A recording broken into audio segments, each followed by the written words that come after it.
অনেক দিন পরে একটা বিয়ের দাওয়াত খেলাম। বিয়ে মানেই হলো শুধু খাওন আর খাওন।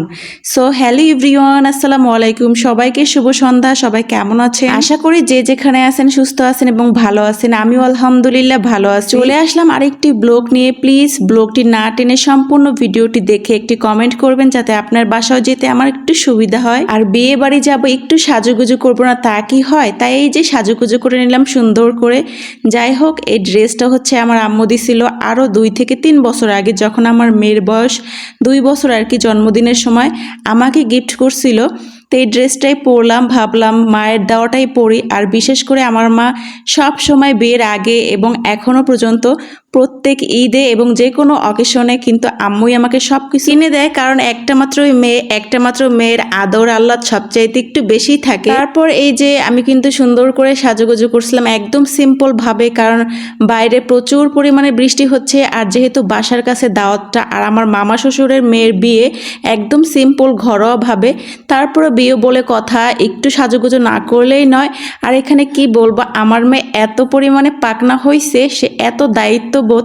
আমি জুতা পরতে গেছিলাম, জামা নিয়ে পরতে আমার খুব কষ্ট হচ্ছে, সে আমার জুতাটা পরাইছে। কিন্তু হাস্যকর ব্যাপার হচ্ছে জুতাটা সে উল্টা পরাইছে। যাই হোক, এবারের মতো একটু ভুল হয়েছে, পরবর্তীতে ঠিক হয়ে যাবে। কিন্তু আমার এই ব্যাপারটা খুব বেশি ভালো লাগছে যে ছোট্ট একটা মানুষ ও কিভাবে বুঝলো যে আমার কষ্ট হচ্ছে। তারপরে কিন্তু আমার বুড়িটা আবার ঠিক করে কিন্তু পরিয়ে দিচ্ছে আর বলতেছে, মাম্মি তোমার পায়ে খুব সুন্দর মানিয়েছে।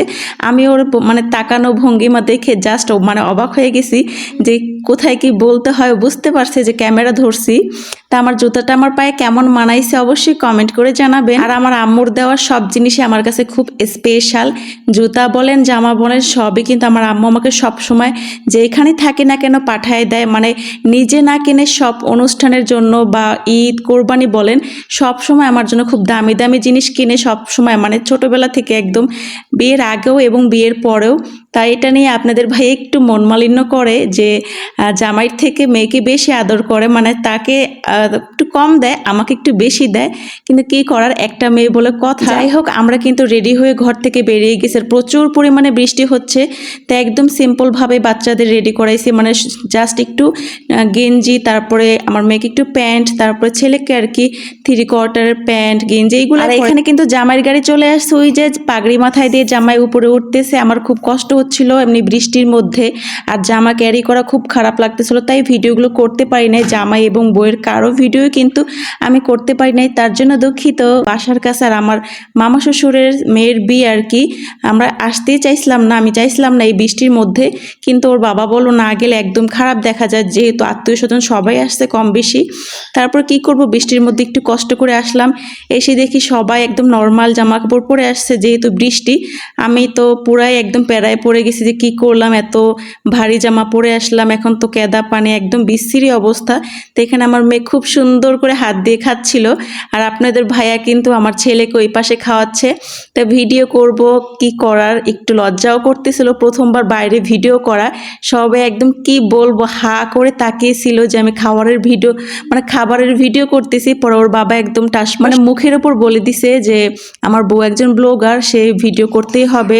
আর যেও একদম মানে অবস্থা খারাপ বৃষ্টির মধ্যে। আর আমার কাছে খাবারটা বেশি একটা ভালো লাগেনি, মানে বিয়ের খাবার আরও বেশি উন্নত মানের হওয়া উচিত ছিল। আমাদের এলাকায় কিন্তু আরও বেশি অন্যরকম করে খাওয়া দাওয়া করায় আর কি। এটা কিন্তু আমাদের মানে বাসার সাইডের বাসা, কিন্তু আমার আপন মামা শ্বশুরের মেয়ের বিয়ে একদম ছোট্ট করে ঘরোয়া উপায়ে চিংড়ি মাছ, তারপর রোস্ট, গরুর মাংস এইগুলো দিয়ে খাওয়াইছে। আর এই হচ্ছে জামাইয়ের জন্য স্পেশাল খাসি।